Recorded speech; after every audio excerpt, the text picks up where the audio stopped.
Welcome to Home Gardening 480. This is our March 2024 update. Here in the front of the garden we have the grapes. This one is Thompson seedless. I have a red flame in the middle, and then on the other end I have another Thompson seedless.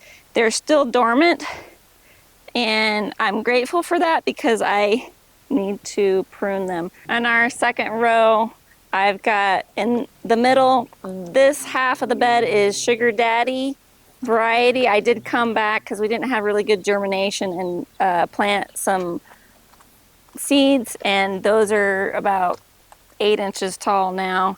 Right next to them on our side, we have spinach that I planted maybe a month ago.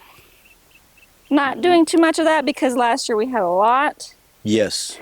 Way too many of them. We figured that we would change our regimen a little bit. In the center section right close to us, this is kale. You can see there the little kale leaves. Yep. And then at this end, we have arugula. We have some arugula that's done very well, and some that's not so well. This half of the bed of peas is called Sugar Snap.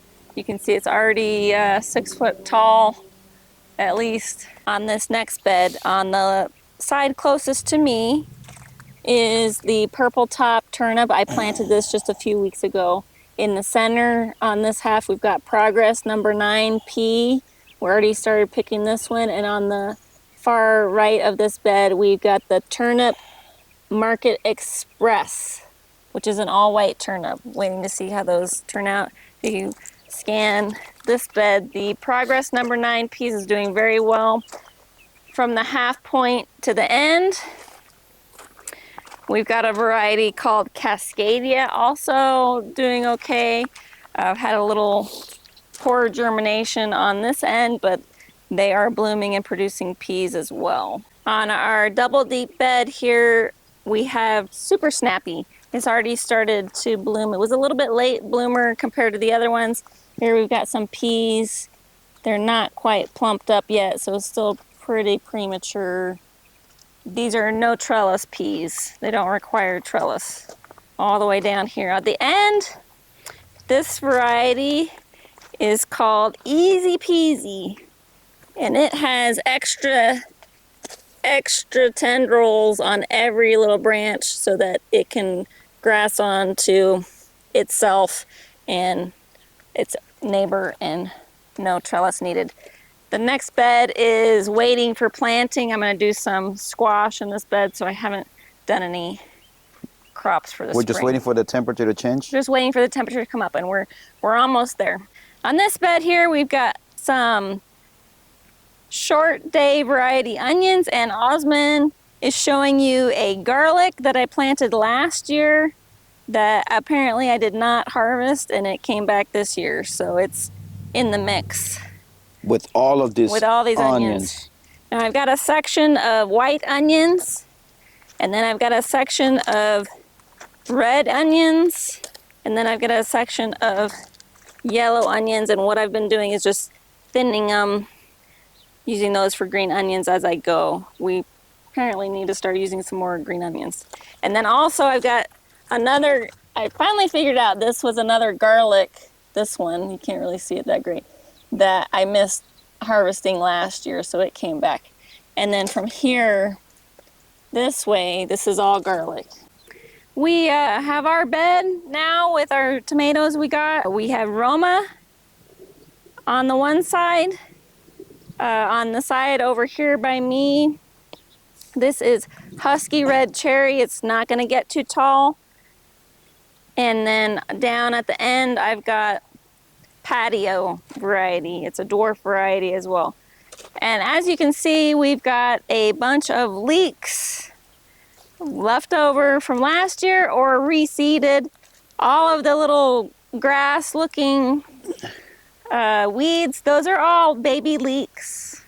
And I decided that I was going to leave them because they weren't really encroaching on the tomatoes. But one thing that I also did was I did less peppers this year. I've got Here I've got a couple banana peppers. This is a variety of jalapeno called Fooled You. It's a very mild flavor.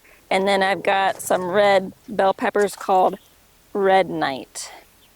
The idea that I had to try this year was to do less peppers and less tomatoes, but the tomatoes this year I wanted to specifically pick shorter varieties, determinate and or dwarf varieties so they wouldn't get too tall. I am so excited. This variety with the flowers is Sunshine. Looks like we're gonna start getting some flowers over here on Biloxi. Finally. These plants are probably triple the size they were when we got them last year. I feel like this has been a good experiment. On to the strawberries. This is a variety called Gurney's Whopper. It's one of their trademark varieties. Over here I've got the Festival variety, and the berries are starting to be that bigger size berry, that medium size berry. I don't think we'll ever get that humongous giant size berry out of this plot, but good size berries, lots of little flowers. This is the bed that's closest to the porch on our house right now. Doesn't really have anything in it except for a few weeds. I am gonna put flowers in this bed. Here we have our perennial herbs. In the front corner, I've got thyme. It's doing very good. I've had this plant 3 years now. I've got a smaller rosemary, which I've had about a year. This is the point where you want to harvest the rosemary. It's nice and soft on the new growth tips. And then in the back, I have this bigger plant. Oh, smells good. Oh, smells great.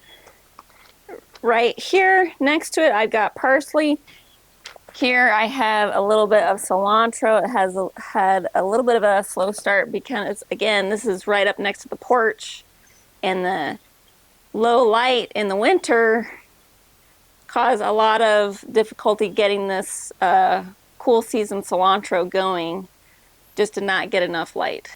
In the back here, I have this oregano plant that is just, I've had that 3 years now too, doing great. Got a few sprinkled cilantros up here, but mainly here in the back. This was basil that I cut down. What I'd like to do is replant this area with basil again. Maybe I'll plant basil in the front flower bed too. Here I've got cilantro, a little row of cilantro next to the sage. The sage did amazing. I think I might trim these out. And then I've got a whole bank of thyme here again. This is our raised bed next to the house. We just haven't planted anything else here right now. I'm waiting for a different variety of sweet potato to come in from the nursery. Some sweet potato slips that I'm going to do in this bed this year. We had a really good success with the sweet potatoes. This is our Texas mountain laurel, and just maybe 2 months ago we had trimmed it back to have a more symmetrical shape, and I was worried we weren't going to have any flowers, but alas, we do have flowers, and they're grape soda smelling flowers. I love the smell of these flowers. Hopefully with another year or two, this plant will be a good size again and have a lot more flowers on it. They are very pretty. They only bloom in the spring, but they smell like grape soda. It's pretty cool.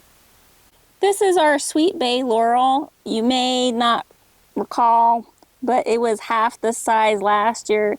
It is in a harder spot that it gets pretty hot. There is some heat damage on these lower leaves, but it did come back with some new leaves. I'm going to amend the soil and give it a bit more fertilizer. I think one of the things that I'm going to try to do for especially this plant, because it's still so young, which I didn't do last year, was put a little shade over it. Is this a slow growing plant? Because it's very slow. It's not supposed to be this slow. Okay. I think the real problem was it was very little when we got it. It was 6-8 inches tall when we got it. So the good news is that hopefully next year we can start taking some leaves off here to cook with. This is the variety for bay leaves in cooking. Nice. As you can see here, we had some fruit that got damaged by the frost in January. But good news is we've got some new fruit right down here, and the tree is coming back strong. This is a dwarf variety called Little Miss Figgy. I expect good things from her this year.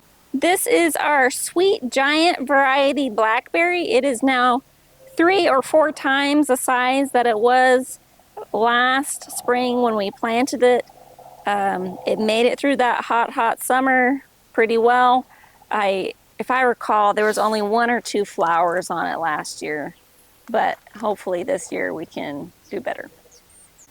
Right here we have our Violet de Bordeaux fig variety.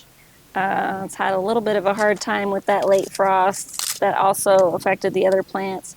This is old fruit, old dry fruit, but you can see here I've got some growth buds here on all these branches.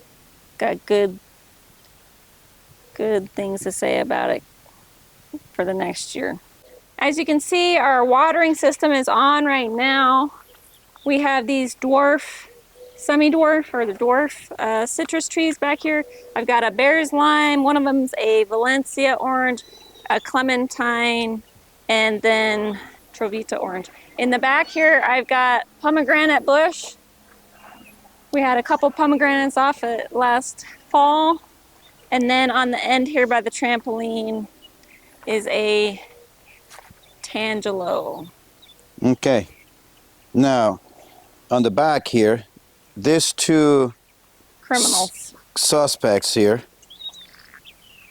they have been digging on the trees, and I thought that these 2 trees were dead because 3 weeks ago there was nothing, no flowers, nothing green, and I thought that the dogs have killed it because they've been digging around. These 2 guys. So every time we water this, we have to keep them locked inside because look what they just caused here. They damaged the water line, and now the water is just there, watering nothing. All because of these 2 guys. They're puppies. We're just got a trainer, and hopefully they will behave. They will behave and learn not to do this. All right. This is our Lisbon lemon, and I want you to zoom in real quick here. These are the future blossoms and future fruits here. Oh, yes. We're just beginning to see this. I didn't really look that closely at the tangelo, but they're beginning to come out with their blossoms. We have over here, and one by the porch over there in that table, thornless mesquite tree. It's more than doubled in size over the past year. More than double in size over the past year. And actually, we're going to have to come in and trim it a little bit. But hopefully in a couple years, it'll be giving us some nice shade onto this grassy area. And that's what we've got for you. Thank you for joining us. This was our March 2024 update. And follow along as we garden in our yard in Mesa, Arizona.